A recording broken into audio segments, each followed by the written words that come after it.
É muito importante, para começarmos, falar brevemente sobre esse extenso universo que é o título de créditos.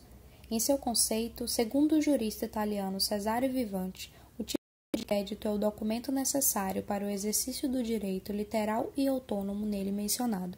Podemos dizer que, ao fim e ao cabo, o título de crédito é a materialização do dinheiro.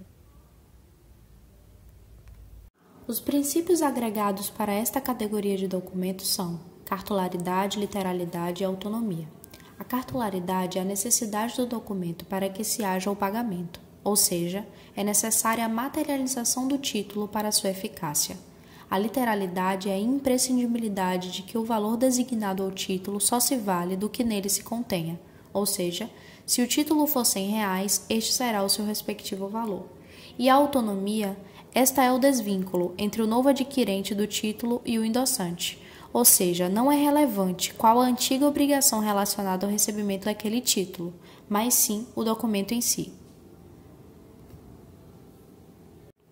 A previsão normativa para esta seara consta no Código Civil em seu artigo 887 e afirma que o título de crédito, documento necessário ao exercício do direito literal e autônomo nele contido, somente produz efeito quando preenche os requisitos da lei. Falando um pouco mais sobre título de crédito, este pode ser de 3 pessoas, sendo os sujeitos deste vínculo o emitente, o beneficiário e o sacado. É chamado também de ordem de pagamento, devido à ordem que o emitente dá ao sacado, para que este efetue o pagamento ao beneficiário. São exemplos os cheques, as letras de câmbio e as duplicatas.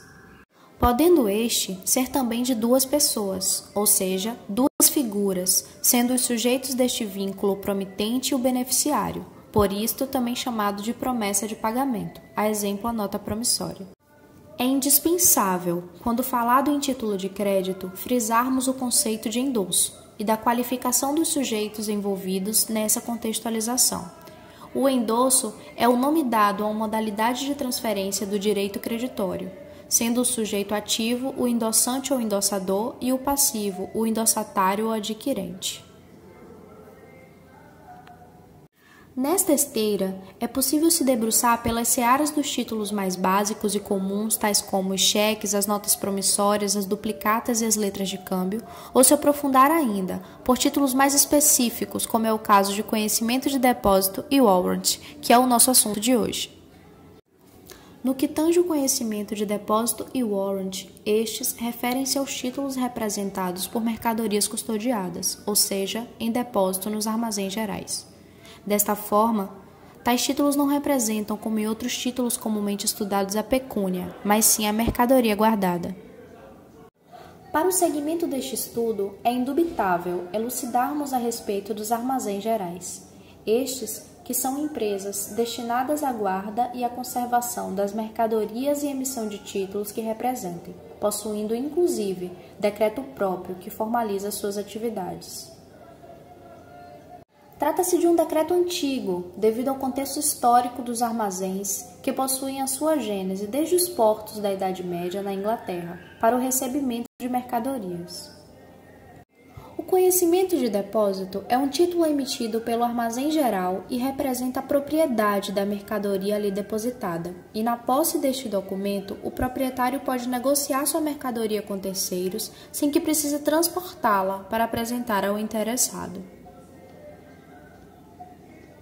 Já o warrant, que em sua tradução significa garantia, é um título que representa uma garantia de penhor sobre as mesmas mercadorias depositadas no armazém geral, ou seja, permite que o proprietário utilize a mercadoria como garantia de determinada operação financeira que também se dá mediante endosso. Sendo assim, no primeiro título se documenta a posse da mercadoria e torna-se possível a sua venda sem circulá-la fisicamente, sendo por isso um título de crédito. E no segundo título, por sua vez, possibilita a disposição pecuniária, garantida pelo penhor da mercadoria que se tem a propriedade.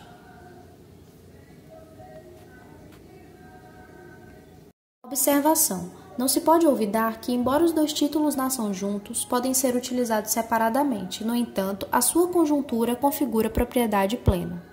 Em se tratando de títulos de crédito abordado até aqui, existem algumas basilares legais, dentre elas o decreto já aqui falado, que se refere às regras de armazém geral, a lei que concerne no sistema de armazenagem dos produtos agropecuários e a lei que dispõe sobre o certificado de depósito agropecuário e o warrant agropecuário. Para não confundir, é importante diferirmos o conhecimento de transporte, que é também um documento de título de fiscalização brasileira emitido pelas transportadoras de carga para cobrir as mercadorias entre a localidade de origem e o destinatário, do conhecimento de depósito, que é o título que se refere à guarda da mercadoria depositada em armazém.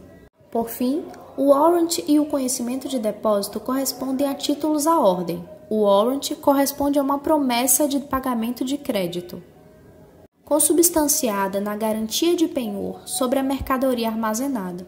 O conhecimento de depósito, por outro lado, pode ser definido como uma promessa de entrega da mercadoria atribuindo ao seu beneficiário a condição de proprietário, ainda que sem ter a posse da mesma.